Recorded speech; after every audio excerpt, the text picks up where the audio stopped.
Sarah never expected her wedding photos to reveal a miracle. In the background stood a man no one noticed, someone she thought she'd lost forever. A week later, she collapsed in tears. 3 days later, the military showed up at her door, and the truth shattered everything she thought she knew. Rain had finally stopped on Sarah Miller's wedding day after a week of downpours. The sky cleared just hours before the ceremony. "It's a sign," her mother said, adjusting Sarah's veil. "Your father and Michael are watching over you from heaven." Sarah just nodded. She couldn't trust her voice. The mention of her father, who died from cancer 5 years ago, and her brother, Michael, killed in action in Afghanistan 2 years earlier, still hurt. Both should have been there. Her father walking her down the aisle, Michael standing as a groomsman beside James. Instead, her uncle escorted her, and the groomsman's spot that would have been Michael's remained empty. James had insisted on it. "He's still part of this day," James had said when they planned the ceremony. "Just because we can't see him doesn't mean he's not here." Little did Sarah know how prophetic those words would prove to be. The ceremony was beautiful. Just 60 guests in the small stone church that had stood in their town for over a century. Sarah felt strangely calm walking down the aisle, her eyes on James. Several times she had the odd sensation of being watched, but whenever she glanced toward the back of the church, she saw only shadows. The week after the wedding passed in a blur of honeymoon bliss on a Caribbean beach. When they returned home, a package from Elaine Winters, their photographer, was waiting. "Couldn't wait to share these with you," the note read. "Some of the most beautiful shots I've ever taken." That evening, Sarah and James curled up on their couch with glasses of wine and opened the package. The photos captured every moment from their perfect day. "She really did an amazing job," James said, his arm around Sarah's shoulders. Sarah nodded, turning each page slowly. Then her hand stopped. The blood drained from her face. "Sarah, what is it?" James leaned closer. She couldn't speak. Her finger trembled as it hovered over a photo from the ceremony. The image showed Sarah and James at the altar, guests filling the pews. But there, in the back of the church, stood a figure. A man in military dress, blues. A man with her brother's face. That's not possible," Sarah whispered, her voice breaking. "James, that's Michael." James looked closer. "Are you sure? It's pretty far away, and the lighting—" "I'd know my brother anywhere." Her words were firm despite her shaking hands. "That's him." James studied the image carefully. "But Sarah, how could it be? Michael was killed 2 years ago. We went to his funeral. You received his flag. I know what we were told." Sarah's eyes never left the photo. "But that's him." What Sarah didn't yet realize was that this discovery would set in motion events that would change her life forever. That night, Sarah couldn't sleep. She kept returning to the photos, studying every detail of the figure in the background. If Michael was alive, why had they been told he was dead? Why would he come to her wedding but not speak to her? Why watch from the shadows? By morning, with dark circles under her eyes but determination in her heart, she decided 2 things. Her brother was alive, and she needed answers. James called Elaine, asking if she could check her other photos from the ceremony.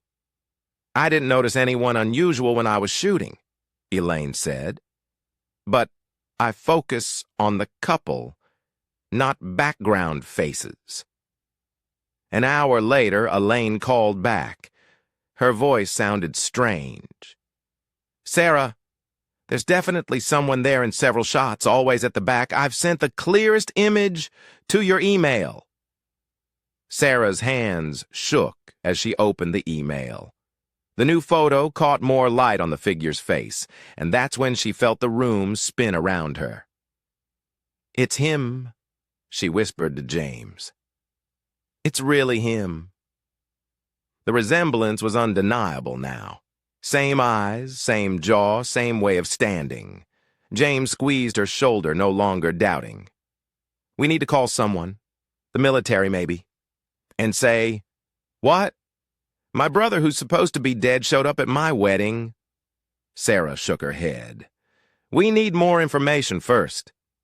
She called her mother, asking if any of Michael's military friends had attended the wedding. Her mother said no. They'd lost touch after the funeral. Next, Sarah called her Uncle Dan, who had connections in veteran affairs. She sent him the photo, asking if he recognized the man. The silence that followed her question stretched so long that Sarah thought they'd been disconnected. "Sarah," he finally said, his voice deadly serious. "Where did you get this?" "From my wedding," she replied. "He was there, Uncle Dan." "That's Michael, isn't it?" Another long pause. "Don't show this to anyone else. Don't talk about it. I'll be at your house in an hour." The call ended abruptly. Sarah stared at the phone, a chill running up her spine. "What did he say?"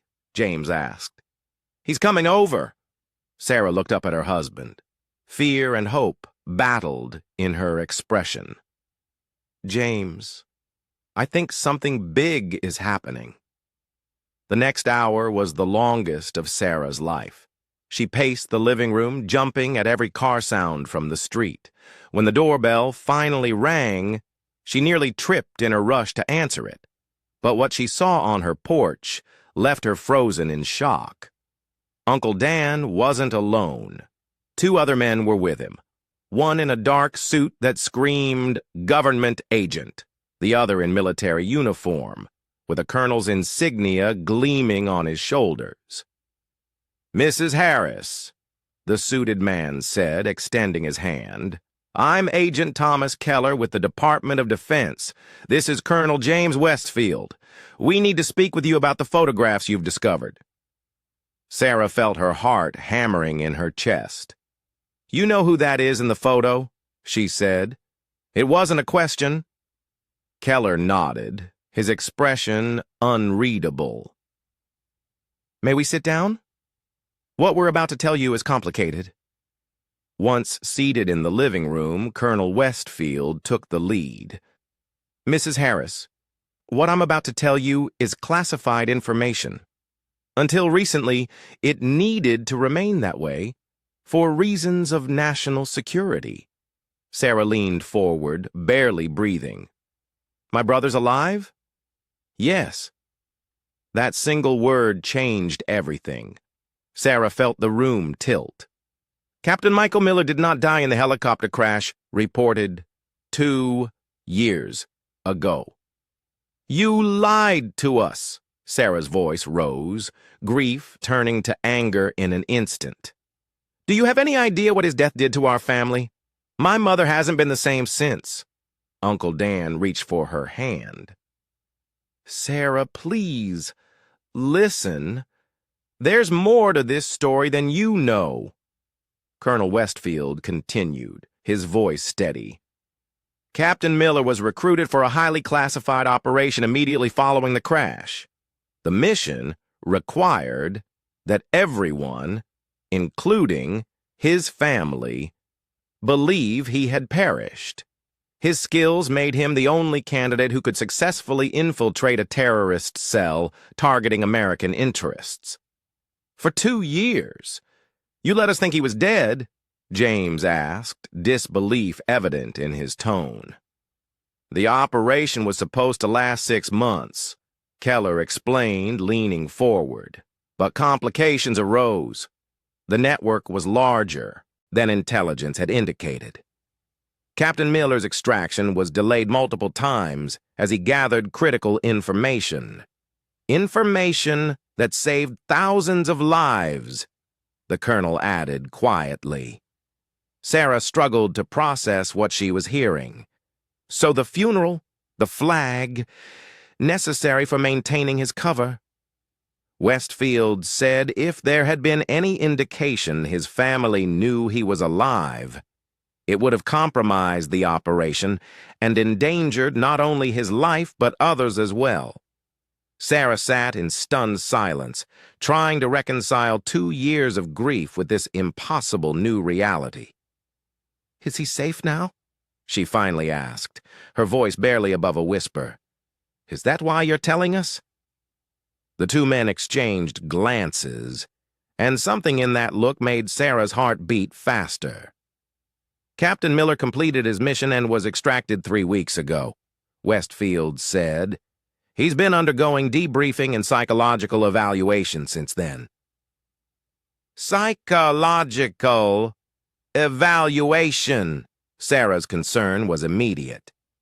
"Standard procedure after deep cover operations," Keller assured her. "Your brother has been through a lot. He's physically healthy, but adjusting to being himself again takes time." Sarah stood suddenly. "Where is he now? I want to see him." The room fell silent. Agent Keller looked at Colonel Westfield, who gave a slight nod. "That's why we're here," Westfield said, standing as well. "He's been asking to see you since his return. When he learned of your wedding, date, he made an unauthorized visit." "He risked being seen," Keller added. "It was against protocol. But he insisted he needed to be there even if he couldn't reveal himself." "Why didn't he just come to me after the ceremony?" Sarah asked, confusion mixing with hope. Uncle Dan spoke up. "Because the operation wasn't completely finished, Sarah. There were still loose ends, people who might have been watching. He couldn't risk leading them to you." Sarah felt dizzy, trying to absorb it all. Her brother had been alive all this time, living a dangerous double life while she mourned him. He'd stood in the shadows of her wedding, unable to approach her. "When can I see him?" she asked, her voice breaking. "Where is he now?" Keller hesitated, then nodded toward the window. "Outside in our car. He wasn't sure you'd want to see him after learning the truth." Sarah froze. "He's here right now?" "Yes, but—" "Sarah," Uncle Dan cautioned, "you need to understand. He's been through things we can't imagine. He might not be exactly the brother you remember." Sarah wasn't listening anymore. She was already moving, rushing to the front door with James right behind her. Her hand trembled so badly she could barely turn the knob. Outside, a black SUV with tinted windows sat at the curb. For a long moment, nothing happened. Then slowly the back door opened. Sarah held her breath. A boot appeared first, then a leg, then a man stepping carefully onto the sidewalk. He was thinner than she remembered, his face more weathered, with a new scar along his jawline. But those eyes, those were Michael's eyes, looking back at her with a mixture of hope and fear. He stood uncertainly by the vehicle, his posture rigid, the same stance she'd recognized in the wedding photo. For what seemed like eternity, neither moved. 2 years of grief and questions hung in the air between them. Then something broke loose inside Sarah. She was running, her feet barely touching the ground. Michael took a hesitant step forward, then another. When they collided, his arms wrapped around her with desperate strength, lifting her slightly off the ground. "I'm sorry," he whispered, his voice rough with emotion. "I'm so sorry, Sarah." "You're alive," was all she could say over and over, her tears soaking his shirt. You're alive. Later, inside the house, Michael explained what he could about his mission, how he'd been approached after surviving the crash, how the opportunity to prevent future attacks had outweighed his personal desires, how he'd thought about his family every day of those 2 years. When I heard you were getting married, I couldn't stay away, he admitted. I just needed to see you happy, even if I couldn't be part of it. You were always part of it, Sarah told him, still holding his hand as if afraid he might disappear again. We kept a place for you. Michael's eyes filled with tears. I saw the empty spot with the flag pin. James's idea. James nodded. You were there in spirit. Now we know you were there in person, too. Michael took a deep breath. There's something else I need to ask you. Sarah tensed. What is it? Will you tell Mom together with me? His voice caught. I'm not sure I can face her alone after what I've put her through. Of course, Sarah promised, squeezing his hand. We'll do it together. As the day went on, Sarah couldn't stop looking at her brother, making sure he was really there. The grief of 2 years was transforming into joy, disbelief, and hope for a future she'd thought impossible. Before Michael left with his military escorts, there were still debriefings to complete before he could fully return to civilian life. Sarah handed him a copy of the wedding photo that had revealed his presence. I thought I was going crazy when I saw this, she said. Now it's the most precious wedding gift I could have received. Michael studied the image, himself in the shadows, watching his sister's happiest day from a distance. Next family gathering, he promised, with the first real smile she'd seen from him. I won't be hiding in the background. As the SUV pulled away, Sarah stood with James on their porch, watching until it disappeared around the corner. Do you realize what this means? James asked softly. Sarah nodded, leaning against her husband. My brother's coming home. And 3 months later, at their first Christmas together in over 2 years, Sarah gave Michael a special gift, a new photo album. Inside was just one photograph. Michael in his dress uniform, standing proudly beside Sarah and James. No longer a shadowy figure in the background, but fully part of the family again.